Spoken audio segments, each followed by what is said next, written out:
പണ്ടൊക്കെ 40 വയസ്സിന് ശേഷം ഉള്ളവർ ഹെൽത്ത് ചെക്കപ്പ് ചെയ്താൽ മതിയായിരുന്നു. പക്ഷേ ഇന്ന് ആർക്കൊക്കെ ഹെൽത്ത് ചെക്കപ്പ് വേണം, എത്ര നാൾ കൂടുമ്പോൾ നമ്മൾ ഹെൽത്ത് ചെക്കപ്പ് ചെയ്യണം? നമസ്കാരം, ഞാൻ doctor Saranya, consultant physician, Caritas HDP hospital, Paippuzha. ആരോഗ്യമാണ് ഒരു വ്യക്തിയുടെ ഏറ്റവും വലിയ സമ്പത്ത്. ഈ സമ്പത്ത് നിലനിർത്താൻ വേണ്ടി നമ്മൾ ചില കാര്യങ്ങൾ ശ്രദ്ധിക്കേണ്ടതുണ്ട്.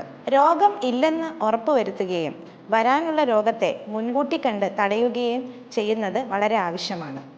അതിന് നമുക്ക് ഒരു ഹെൽത്ത് ചെക്കപ്പ് ചെയ്യേണ്ടത് വളരെ അത്യാവശ്യമാണ്. ആർക്കൊക്കെ ഹെൽത്ത് ചെക്കപ്പ് വേണം, എത്ര നാൾ കൂടുമ്പോൾ നമ്മൾ ഹെൽത്ത് ചെക്കപ്പ് ചെയ്യണം? പണ്ടൊക്കെ 40 വയസ്സിന് ശേഷം ഉള്ളവർ ഹെൽത്ത് ചെക്കപ്പ് ചെയ്താൽ മതിയായിരുന്നു.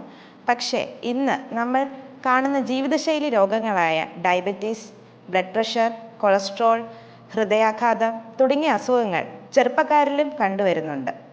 അതുകൊണ്ട് 25 വയസ്സിന് മുകളിലുള്ളവർ നിർബന്ധമായും ഹെൽത്ത് ചെക്കപ്പ് ചെയ്യേണ്ടതാണ്. 25 വയസ്സിന് മുകളിലുള്ളവർ 2 മുതൽ 3 വർഷം കൂടുമ്പോഴും 50 വയസ്സിന് മുകളിലുള്ളവർ എല്ലാ വർഷവും ഹെൽത്ത് ചെക്കപ്പ് നിർബന്ധമായും ചെയ്യേണ്ടതാണ്. ഹെൽത്ത് ചെക്കപ്പ് ചെയ്യുമ്പം നിർബന്ധമായും ചെയ്യേണ്ട പരിശോധനകൾ ഏതൊക്കെയാണെന്ന് നമുക്ക് നോക്കാം.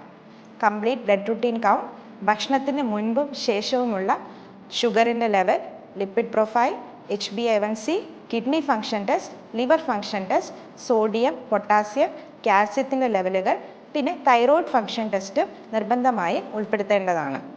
നമ്മുടെ ആരോഗ്യം നമ്മുടെ കൈകളിലാണ്. അതുകൊണ്ട് ഓർക്കുക, 25 വയസ്സിന് മുകളിലുള്ളവർ എല്ലാവരും നിർബന്ധമായി ഹെൽത്ത് ചെക്കപ്പ് ചെയ്യേണ്ടത് അനിവാര്യമാണ്. Thank you.